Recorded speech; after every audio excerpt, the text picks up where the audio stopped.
Hey guys, welcome back. My name is Lana and I'm an Etsy seller. I sell digital Canva templates. Specifically, I sell templates for the businesses in the beauty industry. And this is my 5th month update for my digital Etsy shop. I will take you through my Excel sheet tracker and then I will show you some stats from my Etsy page and update you on my progress. So this is my Excel sheet. I've changed it a little bit from the last couple of videos. For the month of May, this is my best month so far in terms of performance, income, and visits. So I did make 10 new listings this month and I have almost 600 visits, which is great. My conversion rate did not change. I thought it would go down, to be completely honest, because in my past months, my conversion rate's been pretty, I would say, relatively high. So I was expecting it to start dropping down, but 2.7 is honestly a really good number, so I'm happy with that.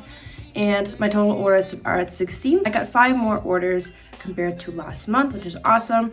And my revenue was only $20. Okay, so I did not calculate that properly.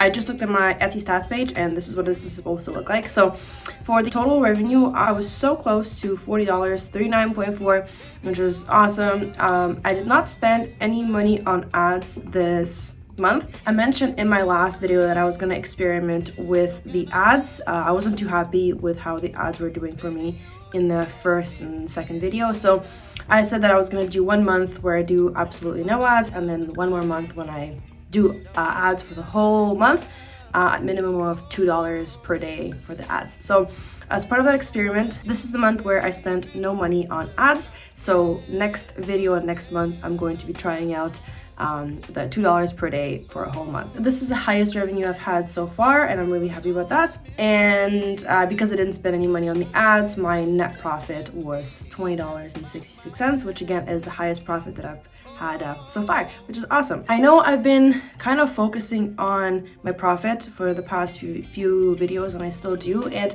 one of you mentioned that I shouldn't focus so much on the products and rather focus on listings, because if you focus on the profit, it's going to drive you crazy. And whoever said that, I think they're completely right. It definitely is more important and healthy to focus on the actual products and the process instead of how much money you're making.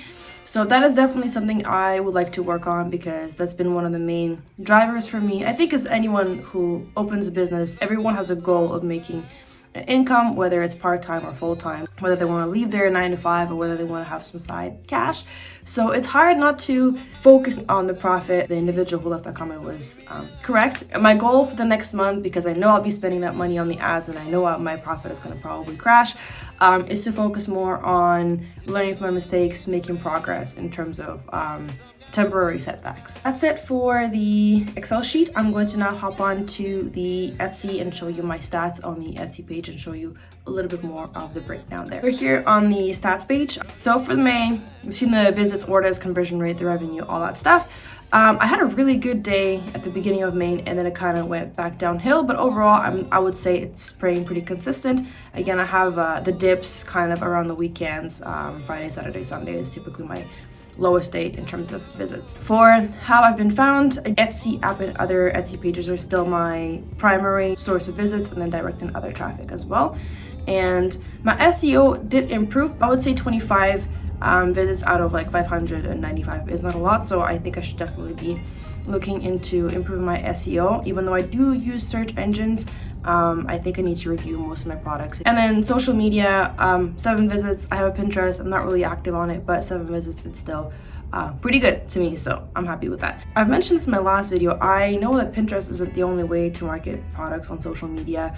Instagram, I'm kind of sketched out about, because it's hard to advertise digital products, especially on Instagram or TikTok. So if you have any tips for how to advertise digital Canva templates, please let me know, because Pinterest to me seems like the only option. If you have any tips and tricks and ideas, please comment down below. My main listing that has given me the most visits and the most income is this listing here at the top, and then I have a couple of other ones that are that still gain me the visits, but mostly I just have like a very few bestsellers, and they're kind of the main drivers of the traffic and income. For SEOs, most of my products kind of have similar amount of visits. So these are like my top bestsellers, and then everything else from then on has like 1 or 2.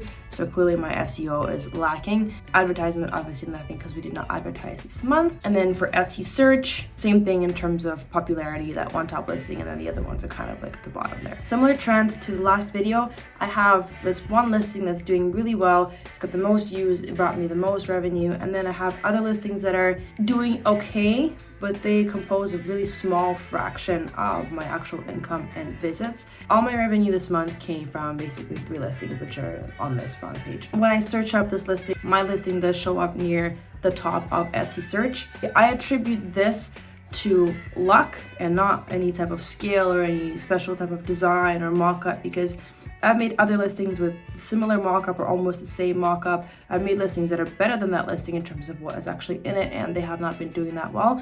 So I think a lot of it is really luck, and it depends on like the algorithm. All that is to say is, if you have a few sales, just keep going, keep making listings, keep trying, and it might take more time for some people. Not everyone gets lucky, you know, not all listings get lucky. Sometimes it's a lot of trial and error. Sometimes you do have to play around with the ads.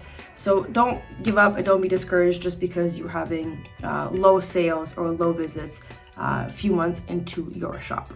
That's all that I have in terms of my stats. I will show you my monthly statement just so you guys can have an idea of how much Etsy takes from your sales. As you can see, a lot of that is listing fees. Now, how I thought listing fees work is you pay 20 cents per listing to have it renewed. And I believe when you renew a listing, it lasts for about 3-4 months. I thought that a listing just has to be renewed every 3-4 months. Because I have digital products, their quantity is like 100 or like 900, so they don't like sell out. So I didn't think I would need to renew a listing every time it sells. It turns out that every time that a listing sells, even though it's a digital product and you have a high quantity, even if that 4 months hasn't expired, you still pay listing fee for your product every single time that it sells. I didn't know that was the case for digital products, so I emailed Etsy thinking it was some sort of a problem and some sort of a glitch. And anyway, now I know that you still pay this crazy listing fee every single time your product sells because it has to automatically renew. And then of course there's all these other fees like transaction fees and processing fees and stuff like that. Some of these listing fees also because I added 10 new listings, so that's a small fraction of this, but just keep that in mind. Etsy does take a large cut of your profit. I ran a lot of sales this month because I'm still trying to gain traction on my products and have them be a little bit more popular. I do run sales that are approximately 25 to 35% off every single day or every other day. My sales usually last 24 to 48 hours. When your product is on sale that expires within 48 hours or less, there's like a little green tag on it and it makes it stand out more. I'll show you an example. Wedding template, sure. Wedding is a popular category. Okay, so we will look at these 2 listings here. As you can see, they're both on sale, 70% off and 70% off. But this one here, because the sale ends in 8 hours, has that little green tag. So I feel like that makes it stand out more.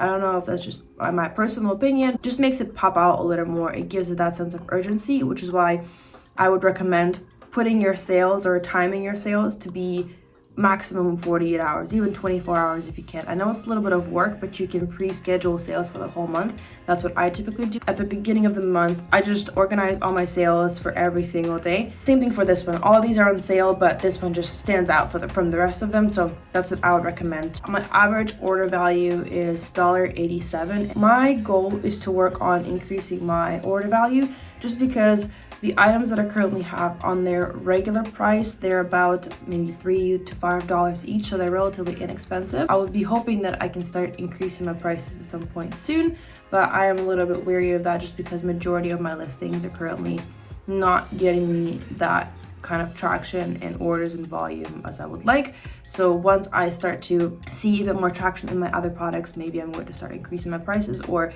decreasing my sale amounts to maybe like 10-15%. So to summarize, my goals for this month are to improve the SEOs on my listings and to experiment with the $2 per day ads. I'm dreading that experience because I know that I am going to lose money on these ads.